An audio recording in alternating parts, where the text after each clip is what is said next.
Halo, assalamualaikum teman-teman semuanya. Selamat siang, selamat pagi, selamat malam, dimanapun kalian berada. Sehat-sehat semua ya. Oke guys, di video kali ini aku akan ngebahas tentang sang orok ya, atau yang jadi permasalahan di film Eternals, yaitu Celestial Tiamut. Disclaimer di awal ya, bahwa video ini akan spoiler alert banget. So bagi kalian yang belum nonton film Eternals, jangan nonton ya kalau nggak suka spoiler. Siapa sih dia ini? Mengapa kelahirannya itu sangat penting? Apakah kemunculannya malah menjadi penyelamat atau malah kehancuran? Nah, yang jadi pertanyaan, apakah Thanos itu sudah tahu ya keberadaan setiap embrio celestial di planet-planet, sehingga Thanos menyasar populasi dan menghapus setengah kehidupan universe agar embrio-embrio celestial di penjuru galaksi tidak jadi lahir. Oke guys, aku akan bahas dari versi komik terlebih dahulu, nanti di akhir kita akan bahas versi movie-nya ya. Oke, kita langsung saja mulai videonya. The Dreaming Celestial adalah salah satu celestial yang dijuluki dengan nama Tiamut the Communicator. Tiamut pertama kali muncul di komik Eternals isu 18 September tahun 1977 dan sepertinya merupakan salah satu celestial yang kuat, bahkan membuat takut makhluk pemakan planet Galactus yang masih belum muncul ya di MCU. Gambaran Tiamut di dalam komik adalah makhluk raksasa yang sangat besar dengan warna kuning emas menyala dengan dikelilingi energi kosmik berwarna kuning. Tiamut bertugas sebagai celestial yang mengirimkan sinyal ke Fulcrum mengenai setiap temuan dari seluruh celestial di penjuru universe selama masa kedatangan mereka ke berbagai planet, baik saat observasi, pembelajaran, ataupun menganalisis ilmu yang didapat pada suatu planet. Tiamut akan mengirimkan sinyal ke Horde, sebuah serangga alien milik Fulcrum, untuk mengumpulkan setiap kekuatan energi di kehidupan planet ini beserta dengan informasinya, untuk kemudian ditransmisikan secara langsung ke Fulcrum. Selama host celestial kedua datang ke bumi, para Deviant adalah ras yang memiliki kekuatan dominan di planet bumi, dan Dreaming Celestial siap memanggil Horde untuk memanen life energy dari planet ini. Namun Arishem membatalkan hal tersebut. Arishem ini adalah Celestial the Judge, salah satu celestial tertua yang diizinkan untuk menilai atau menghakimi apakah peradaban makhluk hidup yang dominan di sebuah planet itu harus hidup atau mati. Arishem malah menyerang Deviant dan hampir memusnahkan mereka. Hal ini tentu merupakan pelanggaran protokol Celestial, dan Dreaming Celestial menganggap Arishem salah dan tidak berkompeten. Ia kemudian mencoba mengambil alih komando dengan menyerang Arishem. Tetapi The Dreaming Celestial kemudian diserang oleh Celestial lainnya yang bergabung bersama melawannya, yang sebenarnya sudah bagian dari rencana ya untuk memusnahkan Deviant dan mendapatkan bantuan dari hal tersebut melalui Fulcrum.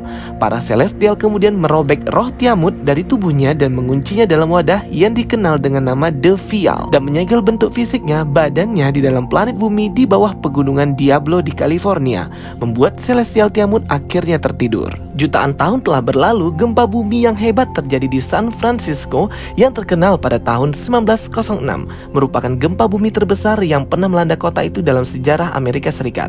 Cukup kuat untuk merusak ruangan tempat tubuh Tiamut dikurung, memaksa Eternals berkumpul dan membentuk Unimind untuk memperbaiki dan membuatnya dipenjara lagi. Namun saat proses Unimind berlangsung, Eternals Pride menyadari bahwa kekuatan The Dreaming Celestial bisa ia manfaatkan untuk mengubah kehidupannya, membuatnya bisa tumbuh dewasa ataupun mempengaruhi pikiran para Eternals lainnya. Perlu diketahui ya teman-teman semuanya, walaupun The Dreaming Celestial Tiamut itu sedang tertidur dan mimpi indah, bukan berarti dia diam saja dan gak ngapa-ngapain ya. Saking besar energinya, dia masih bisa sedikit-sedikit mempengaruhi tindak tanduk makhluk hidup di bumi, baik Eternals, manusia, ataupun Deviant. Sebagai contoh, ketika Eternal Sprite dengan licik dan sengaja memanfaatkan kekuatan The Dreaming Celestial untuk menghapus ingatan atau memori setiap Eternals di bumi bahwa mereka adalah Eternals, dan menggantinya dengan ingatan bahwa mereka adalah ras manusia biasa tanpa kekuatan. Sprite semata-mata melakukan hal menyimpang ini agar dia bisa memiliki hidup baru dan tumbuh dewasa. Pernah juga bangsa Deviant itu terpengaruh dengan kekuatan The Dreaming Celestial. Mereka memujanya layaknya Tuhan, dan pada akhirnya seorang Deviant, Priest Lord Gaur, membuat ulang sebuah kunci yang bisa membuka segel Celestial Tiamut dengan meminum cairan saripati dari The Dreaming Celestial, memberikan kekuatan yang besar kepada Priest Lord Gaur. Segera setelah itu Dreaming Celestial mengambil keuntungan dari hal ini dengan mengendalikan Gaur secara mental dan membebaskan dirinya dari tidurnya yang tak pernah berakhir.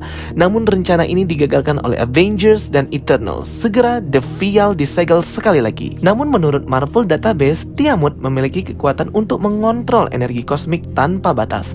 Armornya mampu dengan mudah menahan serangan dari ledakan ribuan bom nuklir dan tak dapat hancur sekalipun dapat menghancurkan planet. Tiamut tampaknya menjadi salah satu celestial yang paling kuat karena ditakuti oleh Galactus. Bahkan The Watcher Uatu tidak dapat melihat apapun ketika The Dreaming Celestial terbangun. Diceritakan di dalam komik, Deviant akhirnya berhasil membangunkan kembali Dreaming Celestial yang badannya berubah dari hitam menjadi emas ketika diterpa sinar matahari terbit. Namun Dreaming Celestial hanya diam saja. Ia memutuskan untuk tidak menghancurkan bumi seperti yang dia inginkan. Sebaliknya, ia memutuskan untuk menunggu dan menilai peradaban di planet ini dengan standarnya sendiri ya, apakah layak untuk masih hidup atau mati. Sementara itu, dia memberitahu Makari bahwa kekuatan penghancur yang disebut The Horde dari The Fulcrum sedang menuju ke bumi untuk memulai penghancuran. Jadi Celestial Tiamut ini memilih Eternals Makari sebagai jembatan komunikatornya antara makhluk-makhluk di bumi. Untuk kematian Celestial Tiamut diceritakan pada komik Age of Apocalypse isu 14 tahun 2013, di mana sebuah ras dengan nama Exterminator membasmi dan membunuh Dreaming Celestial dalam upaya ras tersebut untuk menyerang multiverse. Jadi informasinya sangat berseliweran sekali ya guys, terkait apakah Celestial ini bisa dibunuh atau enggak. Karena di cerita komik yang itu dia bisa dibunuh, tapi yang di sini dia nggak bisa dibunuh. Jadi itu tergantung para pembaca saja ya. Nah, kalau untuk versi movie Eternals, Celestial Tiamut atau Dreaming Celestial ini baru mau lahir ya guys ya, baru mau muncul, yang ternyata embrionya itu berada di inti planet bumi. Yang pada awalnya dia itu sudah mau lahir, tapi karena snap Thanos akhirnya populasi menurun, dia akhirnya tertunda kelahirannya, dan ketika Hulk blip dan membawa seluruh populasi kembali, akhirnya kelahiran pun dimulai. Apakah si Thanos ini sudah tahu terkait keberadaan embrio Celestial di planet-planet? Menurut aku sih bisa iya bisa enggak ya. Mungkin si Thanos ini tahu tentang keberadaan Celestial, secara dia ini kan aslinya Eternals ya, seperti Eros adiknya. Sehingga Thanos sangat bernafsu sekali mengumpulkan Infinity Stone untuk mengurangi setengah populasi di alam semesta. Otomatis kelahiran Celestial akan tertunda dan planet-planet tersebut akan terselamatkan.